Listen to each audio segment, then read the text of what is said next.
Assalamu alaikum dear viewers and well wishers, welcome back to my YouTube channel EGS English by Shaheen sir. প্রিয় নবম শ্রেণীর শিক্ষার্থী বন্ধুরা, আজকে আমি তোমাদের সঙ্গে আলোচনা করছি তোমাদের পার্ট বি অ্যাপ্রিশিয়েটিং পোয়েট্রি। এই অ্যাপ্রিশিয়েটিং পোয়েট্রির সবচেয়ে ডেঞ্জারাস এবং ইম্পর্টেন্ট একটি পার্ট, সেটি হলো মেটাফোরস এন্ড সিমিলিস। ওকে, সেই সঙ্গে এখানে আলোচনা করতে হবে ইমেজারি।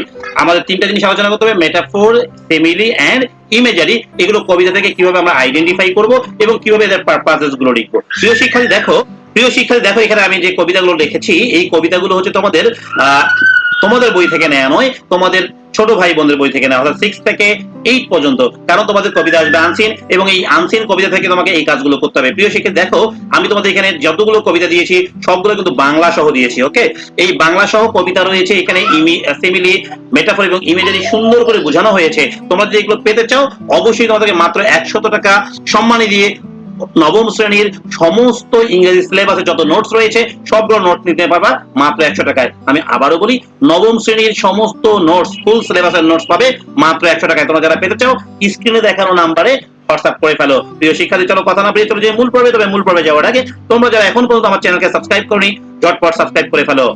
সেই সঙ্গে কমেন্ট সেকশন লিখো তোমরা কে কোন স্কুল থেকে আমাকে দেখছো। শিক্ষার্থী চলো কথা না বলে তোমাদেরকে নিয়ে যাবে এবার হচ্ছে আমি মূল পর্বে। সেই মূল পর্ব হচ্ছে মেটাফর, সিমিলি এবং ইমেজারি। ওকে, আমি তোমাদেরকে আগে বোঝাবো হচ্ছে সিমিলি। ওকে, দেখো সিমিলিটা কি। A simile is a figure of speech and it is mainly used to compare. দেখো এটা কি কারণে ব্যবহার করা হয়? প্রধানত তুলনা করতে ব্যবহার করা হয়। two or more things, দুইটি অথবা তার থেকে অধিক জিনিসের মধ্যে, that possess a similar quality, যাদের কি রয়েছে একই রকমের গুণ রয়েছে। তাহলে এখানে কিন্তু গুণের তুলনা করা হবে। কার তুলনা করা হবে? গুণ। ওকে, তাহলে এই যে সিমিলি, আমি কি বললাম, দুইটা বা দুইয়ের অধিক জিনিসের মধ্যে তুলনা করবে, কিন্তু সেটা কি থাকবে? গুণ তুলনা করবে। ওকে, কার তুলনা হবে? গুণের।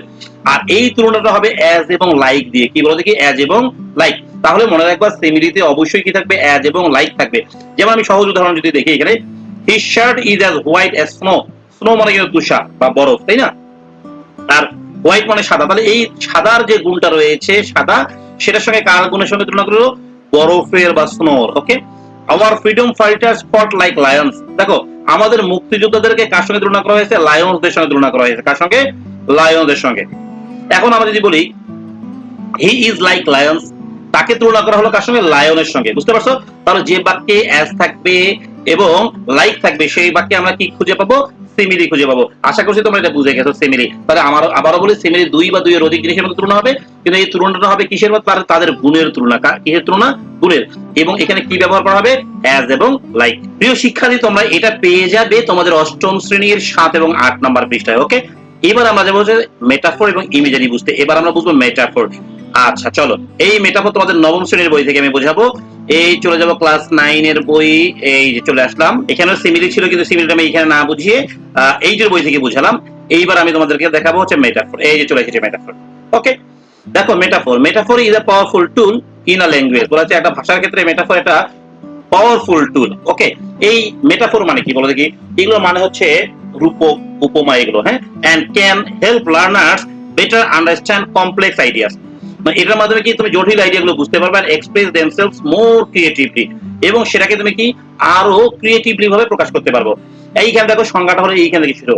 এ metaphor is a figure of speech used to describe something by comparing it to something else. তবে একটাকে আর একটার সঙ্গে তুলনা করা হবে।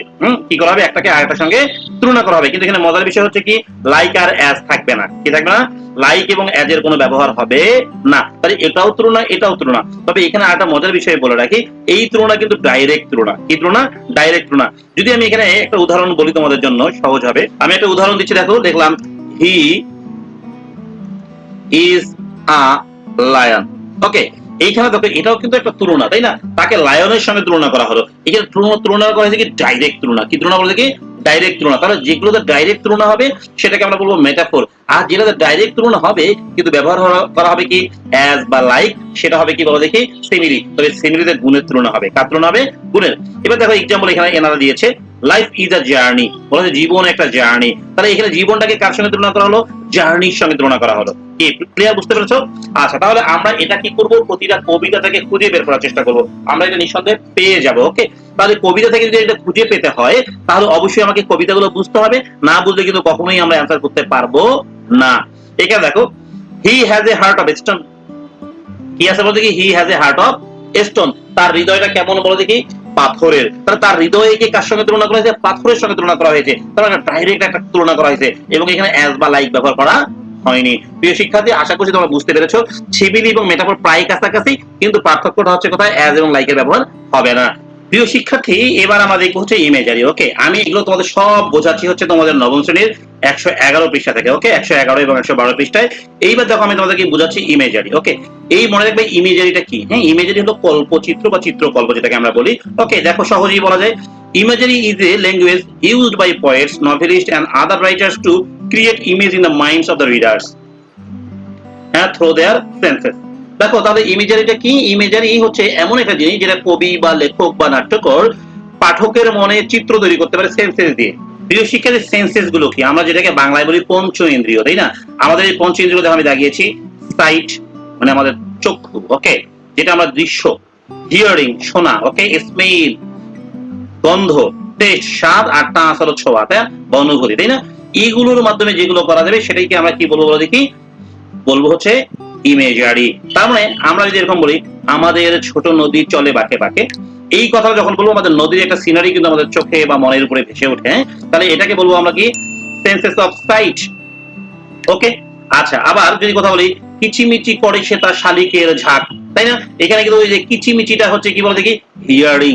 হ্যাঁ, আচ্ছা, তাহলে এইভাবে আমরা কিন্তু প্রতিটা জিনিস বুঝতে পারবো। তাহলে এই কবিতাগুলো যখন আমরা পড়বো তখন আমাদের বাংলা সহ পড়তে হবে, এই জন্য প্র্যাকটিস দরকার আছে। প্রিয় শিক্ষার্থী, আমি তোমাদের আজকে যে কবিতাগুলো দিয়েছি সবগুলো কবিতার বাংলা সহ দিয়েছি। এগুলো সবগুলো কবিতা বাংলা সহ পেতে চাইলে তোমাকে অবশ্যই অবশ্যই এই শীট সহ অন্যান্য শীট দেওয়া হবে মাত্র 100 টাকার বিনিময়ে। প্রিয় শিক্ষার্থী, চলো কথা না বাড়িয়ে এবার আমরা একটা প্র্যাকটিস করবো কবিতা। কি প্র্যাকটিস করবো? কবিতা। প্রিয় শিক্ষার্থী, দেখো এখানে যা রয়েছে সবগুলো কিন্তু বাংলা সহ আমি দিয়ে দিয়েছি অলরেডি। হ্যাঁ, দেখো true royalty by Rudyard Kipling. There was never a queen like Balkis, মানে বালকিসের মতো কোনো রানী ছিল না। From here to the wide world's end, এই পৃথিবীর শেষ প্রান্ত পর্যন্ত খুঁজলেও। ওকে, আচ্ছা দেখো, but বালকিস talked to a butterfly, কিন্তু বালকিস একটি প্রজাপতির সঙ্গে কথা বলতো as you talk to a friend, যেমন তুমি বন্ধুর সঙ্গে কথা বলো। প্রিয় শিক্ষার্থী, দেখো আমরা এটা যখন পড়বো পড়া শেষ হয়ে যাবে, তারপরে আমরা কিন্তু এখান থেকে সিমিলি, মেটাফর, ইমেজারি যা বলবো সেটা বের করবো। ওকে, There was never a king like Solomon, ওকে, সোলেমানের মতো কোনো রাজা ছিল না, not since the world began, এই পৃথিবীর শুরু থেকে আজ অবধি। But Suleman talked to a butterfly, কিন্তু সুলেমানও একটি প্রজাপতির সঙ্গে কথা বলতো as a man would talk to a man, যেমন একজন মানুষ আরেকজন মানুষের সঙ্গে কথা বলতো। She was queen of Sheba, তিনি ছিলেন সেবার রানী, অর্থাৎ এখানে সে বলতে হচ্ছে বালকিসের কথা বলা হচ্ছে, and he was Asia's lord, এবং হি বলতে হচ্ছে সুলেমানের কথা বলা হচ্ছে, সে ছিল এশিয়ার প্রভু। But the both of him talked to butterflies when they took their walks abroad, okay, কিন্তু দুইজনই প্রজাপতিদের সাথে কথা বলতেন যখন তারা হাঁটতে বেরোতেন। প্রিয় শিক্ষার্থী, দেখো তোমরা যারা এটা বুঝলে, এখন আমাদের প্রশ্ন কি বলে সেটা এখন দেখবো। আমাদের প্রশ্নটা হলো মূল কাজ। ওকে, এখানে প্রশ্নটা কি বলছে সেটা একটু দেখে নিব। প্রশ্নটা এরকম হবে, read the poem again and identify 3 metaphors and 2 similes. আমাদেরকে যা করতে বলবে তার বাইরে কিন্তু যাওয়া যাবে না। তাহলে আমাদের মেটাফোর আর সিমিলি বের করতে হবে। আগে আমি সিমিলিটা বের করব। সিমিলিতে কি থাকবে বলো দেখি? লাইক থাকবে। কি থাকবে? লাইক থাকবে, অ্যাজ থাকবে। তাহলে আমরা দেখি আমাদের নিয়ম কিন্তু পড়েছি সিমিলিতে লাইক এবং অ্যাজ থাকবে। তাহলে দেখি এবং লাইক এবং অ্যাজ দিয়ে গুণের তুলনা কোথায় কোথায় করা হয়েছে। দেখি কোথায় কোথায় লাইক রয়েছে। এই যে এই লাইনটাতে লাইক রয়েছে, তার মানে এটা একটা সিমিলি রয়েছে। আচ্ছা, এই যে অ্যাজ দিয়ে রয়েছে, এটা একটা সিমিলি রয়েছে। আচ্ছা, তারপর এখানেও লাইক আছে, এটা সিমিলি রয়েছে। তারপর এখানেও সিমিলি রয়েছে। একই লাইন বারবার নিব না, একই রকম লাইন, এটা না নিয়ে আমরা অন্য লাইন নিই। হ্যাঁ, এখানে দেখো তাহলে আমরা কিন্তু সিমিলি গুলো খুঁজে পেলাম। তাহলে এখানে আমরা অনেকগুলো সিমিলি পেলাম। এখান থেকে আমি যে কোনো দুটো লাইন সিমিলি হিসাবে তুলে দিব। কটা লাইন তুলবো? যে কোনো দুটো লাইন তুলে দিব। দেখো এখানে যে কোনো দুইটা লাইন বলতে কি বোঝানো হয়েছে? আমি এখানে দিয়েছি দেখো, like a bird on the wire as you would talk to a friend। তোমরা চাইলে অন্য দিতে পারো। আর এই যে লাল লেখাগুলো যেগুলো রয়েছে এগুলো টিচারদের জন্য, শুধু টিচাররা এগুলো বললেই বুঝতে পারবে, এগুলো স্টুডেন্টের জন্য কোনো কাজ নেই এখানে। এরপর লিখতে হবে পারপাস। কি লিখতে হবে? Purpose. The simile makes it clear that even great figures like kings and queens can enjoy simple, friendly and interactions, emphasizing their own down to earth nature. ওকে, এটা পারপাসটা আমি সুন্দর করে বানিয়ে দিয়েছি। তোমরা যদি কমন পারপাস আমার কাছে জানতে চাও, মানে একটা পারপাস দিয়ে সমস্ত সিমিলির কাজ শেষ হয়ে যাবে, তাহলে কমেন্ট করো, সেটা আমি তোমাদেরকে স্পেশাল ভাবে দিব। ওকে, আচ্ছা, তাহলে এবার আমরা কি বলবো? মেটাফোর। মেটাফোর কি বলবো? কি ডিরেক্ট তুলনা। মনে আছে তো? মেটাফোর কি ডিরেক্ট তুলনা। আচ্ছা, দেখো কুইন অফ সেবা, এটা কিন্তু ডিরেক্ট তুলনা, এশিয়াস লর্ড, আসলে সে কিন্তু এশিয়ার লর্ড ছিল না, কিন্তু এশিয়ার লর্ডের সঙ্গে তার তুলনা করা হয়েছে। টক টু এ বাটারফ্লাই, হ্যাঁ, এগুলো হচ্ছে মেটাফোর, সরাসরি তুলনা করা হয়েছে। বাটারফ্লাই সঙ্গে কি ও কি কথা বলতে পারে? না, কিন্তু এইটার সঙ্গে কি করা হয়েছে? তুলনা করা হয়েছে। প্রিয় শিক্ষার্থী, বুঝতে পেরেছো? তাহলে মিনিং বুঝে বুঝে এই কাজগুলো করতে হবে। এবার আমরা একটা কবিতা দেখবো, যে কবিতায় আমরা কি পাবো? ইমেজারি পাবো। কি পাবো বলতো? ইমেজারি। প্রিয় শিক্ষার্থী দেখো, আমরা চলে এসেছি এমন একটা জায়গায়, যে জায়গায় আমরা ইমেজারি পাবো। এইখানে দেখো ইমেজারি পেয়েছি, তাহলে এটা কোন কবিতা একটু দেখে নেই। অনেকগুলো কবিতায় কিন্তু ইমেজারি থাকবে, কোনোটাতে সিমিলি থাকবে, কোনোটাতে মেটাফোর থাকবে। আবার অনেকগুলো কবিতা 6, 7, 8 রয়েছে, এগুলো সিমিলি, মেটাফোর, ইমেজারি কোনোটাই নেই। সেই কবিতাগুলো কিন্তু আমি এখানে দেইনি। I wandered lonely as a cloud, এখানে তোমরা সিমিলি পেয়ে গেছো। আবার এটা কিন্তু মেটাফোরও হবে, হ্যাঁ, কারণ এটা একটা তুলনা। ওকে, that floats on high over vales and hills. ওকে, তাহলে এই কবিতাটা বাংলা শব্দে দেয়া রয়েছে, তোমরা একটু পড়ে নিবে, আমি পড়ছি না কারণ ভিডিওটা অনেক বড় হয়ে যাচ্ছে, আমাকে আরো অনেকগুলো ভিডিও বানাতে হবে তোমাদের জন্য। প্রিয় শিক্ষার্থী, এখানে ইমেজারিটা বোঝাবো। দেখো, আমি এখানে তোমাদের জন্য ইমেজারি দিয়েছি। ইমেজারি কি? কল্পচিত্র, অর্থাৎ যেখানে 5 অর্গানস আমাদের কাজ করবে। হ্যাঁ, সেন্সেস অফ কি বলো দেখি? সেন্সেস অফ সাইট মানে দৃশ্য, হ্যাঁ, অর্থাৎ তারপর হচ্ছে সেন্সেস অফ টেস্ট স্বাদ, হ্যাঁ, সেন্সেস অফ স্মেল গন্ধ, হ্যাঁ, সেন্সেস অফ সাউন্ড আমরা এইভাবে পাবো। ওকে, দেখি ইমেজে দেখো, এ হোস্ট অফ গোল্ডেন ড্যাফোডিলস। তাহলে এইখানে দেখো, এ হোস্ট অফ গোল্ডেন ড্যাফোডিলস, যখন এই গোল্ডেন ড্যাফোডিলস এর কথা বলছে, তোমাদের সবার মনে একটা কি ড্যাফোডিলস ফুলের চিত্র চলে আসছে না? তাহলে এটাকে কি বলবো আমরা? সাইট বলতে পারি। এবার দেখো আরেকটা দিয়েছি, the waves beside them danced. Okay, তারা কি ঢেউয়ের তালে নাচে। এখানে তারা ঢেউয়ের যে একটা কলকারণিক শব্দ রয়েছে, এইটাও অথবা ঢেউয়ের যে সিনটা রয়েছে, দুটোই কিন্তু আমাদের মনের উপরে ভেসে উঠছে কল্পনা আকারে। যখনই ঢেউয়ের কথা মনে হয়, তখনই কিন্তু তোমরা সমুদ্রের ঢেউয়ের কথা অটোমেটিক্যালি ভেবে উঠো, তাই না? এইগুলোকে বলা হয় কি বলতে কি? ইমেজারি। প্রিয় শিক্ষার্থী, এখানে আবার দেখাই তোমাদের মেটাফোর গুলো কোনগুলো, অনেক ইজি আছে। দেখো, I wonder lonely as a cloud, এটা সিমিলি হতে পারে, মেটাফোর। যেহেতু আমাদের এখানে সিমিলি চাইনি, তাই আমি এটাকে মেটাফোর বলে দিলাম। ওকে, আবার দেখো, দে ফ্লাশড আপন দা ইনওয়ার্ড আই, এটাও কিন্তু একটা কি আমাদের মেটাফোর। প্রিয় শিক্ষার্থী, তোমরা আশা করছি বুঝতে পেরেছো। তোমরা যারা বুঝতে পেরেছো কমেন্ট করো। অবশ্যই অবশ্যই তোমরা আমার পরবর্তী ভিডিওগুলো পেতে চাইলে কমেন্ট করতে হবে, সেই সঙ্গে এই ভিডিওটি অসংখ্য শেয়ার দিতে হবে। প্রিয় শিক্ষার্থী, আজকের মতো এখানে বিদায় নিচ্ছি। তোমরা কে কোন ক্লাসের পর ভিডিও চাও কমেন্ট করে জানাবে। সবাই ভালো থাকবে। আল্লাহ হাফেজ।